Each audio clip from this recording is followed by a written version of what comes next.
बहुजन समाज जोड़ो यात्रा, क्योंकि बिहार महामानव तथा अद्भुत और महावीर की धरती है। बिहार गुरु गोविंद सिंह जी की धरती है।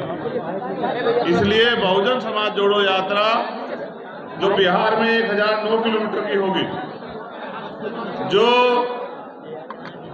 चंपारण से शुरू होके कैमूर और पटना खत्म होगी,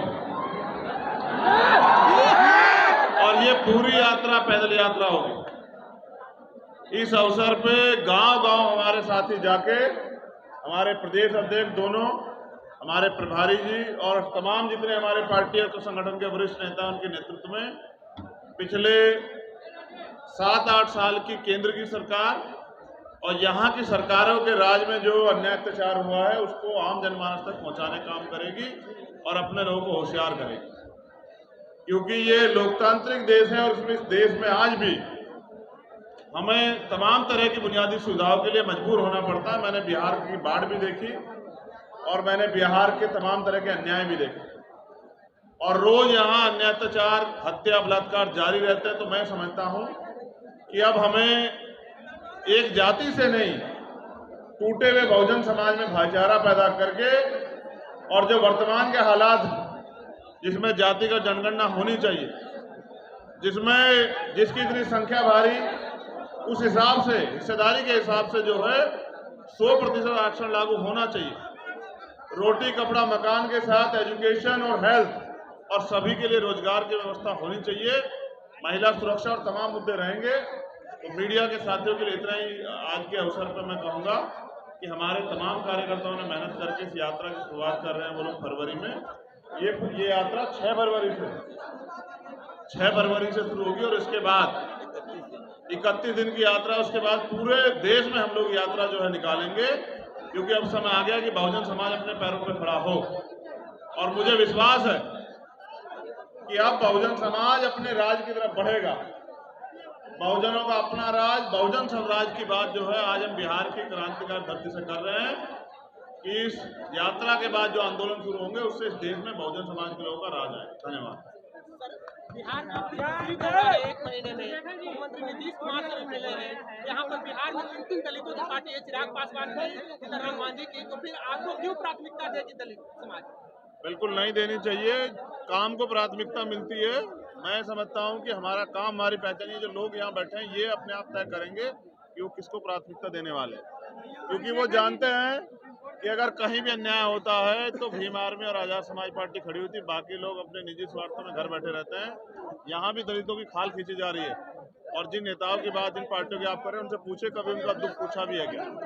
तो मेरी किसी से शिकायत नहीं है।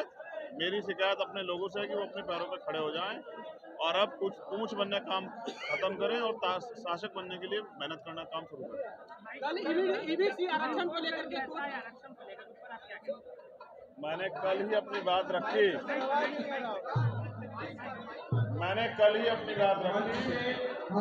EWS जो है, EWS कॉन्स्टिट्यूशन का वायलेशन है।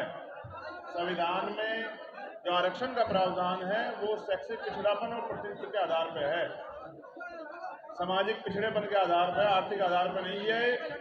पूरा अखंडा जातिगत आरक्षण को खत्म करने के लिए मैं इसका विरोध करता हूं, क्योंकि जो चीफ जस्टिस हैं यूयू ललित, जो उस बैच में, तो उन्होंने भी इस बात को कहा कि अगर आर्थिक आधार पर आरक्षण दिया जाता है और वो उसका आधार गरीबी है, तो गरीबी में तो SC, ST, OBC के लोग भी आते हैं, जिससे तो जातिवाद होगा और ये संविधान की मूल भावना के खिलाफ है। तो मैं चीफ जस्टिस की बात का समर्थन करते हुए कहता हूं कि वो जो पूरा फैसला है वो जाति की जो संभावना है, जाति का जो प्यार है, उसको मद्देनजर रखकर किया गया है। क्योंकि SC, ST, OBC का कोई जज उनमें नहीं है, सब स्वर्ण जाति के जज हैं।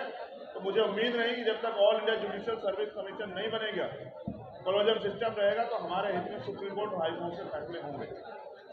मुख्यमंत्री नीतीश, बिहार के मुख्यमंत्री नीतीश जिससे मिले थे सर, उस फोटो वायरल भी हुआ था, क्या मिलने का उद्देश्य था सर? इंदिरा साहनी लोकतंत्र में मिलना तो मुझे लगता है कोई अपराध नहीं है। उन्होंने मुख्यमंत्री बने, बस मैंने उनको बधाई दी कि अब उनकी सरकार में कम से कम जो है बहुजन समाज के लोगों के साथ अन्याय ना हो। क्या सर जब सर इंदिरा साहनी केस में 9 जजमेंट जो था 9 जज आके फैसला दिए थे कि जो कैप 50% का कैप लगा वो कैप खत्म हो गई। खत्म हो गया है। बधाई हो पूरे बिहार को और पूरे देश के बहुजन समाज के लोगों को।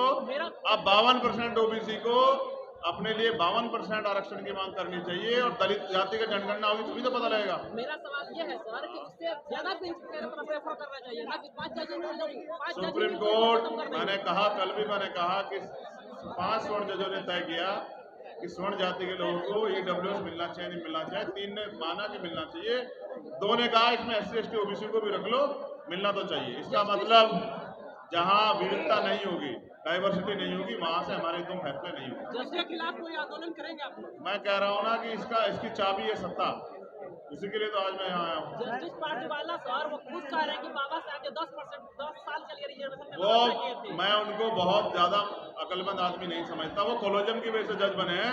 ये वही है जिनके ऊपर महाभियोग लगने वाला, जिन्होंने अपने ऑर्डर में लिखा था कि आरक्षण और करप्शन ने देश बर्बाद कर दिया। जिनको ये नहीं पता कि आरक्षण 10 साल के लिए है, मैं तो चाहता हूं कि उनकी दोबारा से जांच हो, उनकी डिग्री भी सही है नहीं है।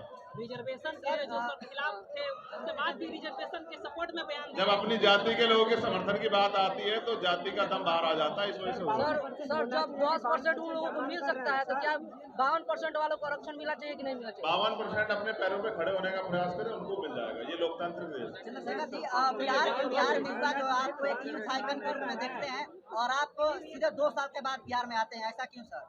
मैंने बिहार के लोगों को समय दिया, मैं बिहार से बहुत प्यार करता हूँ। सर आप पिछली विधानसभा में आए थे पिछला सर। जवाब तो सुनो, पहले सुन लो। पत्रकारिता की तैयारी तो कर लो, अभी तुम्हारा कोर्स पूरा नहीं हुआ।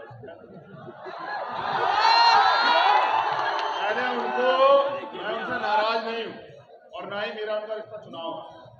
मैंने उनको समय दिया कि वो तैयार हो जाए, संगठन बनाया। अब उन्होंने संगठन काम बड़े पैमाने पर तैयार कर लिया है। जब संगठन होगा तो मेरा काम है उनको गाइड करना, मैं उनको गाइड करने के लिए आ गया। और ये बताओ, अगर मैं यहाँ नहीं आता वो तो आते हैं दिल्ली। अगर यहाँ के नौजवान दिल्ली जाके मुझसे बात कर लेते तो इससे तुम्हें परेशानी नहीं होनी चाहिए।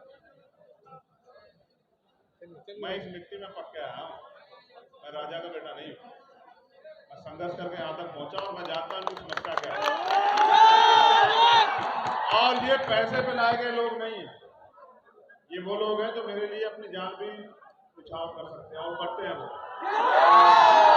मेरे खून का एक कतरा अगर इस अधिकारों की लड़ाई में खर्च हो जाता है या मेरा बलिदान हो जाता है तो भी मुझे कोई तकलीफ नहीं। मेरा काम है पूरे देश में सोए हुए बहुजन समाज को जागरूक करूं। आज नेता घर से निकलने लगे, ये भीम आर्मी की देन है।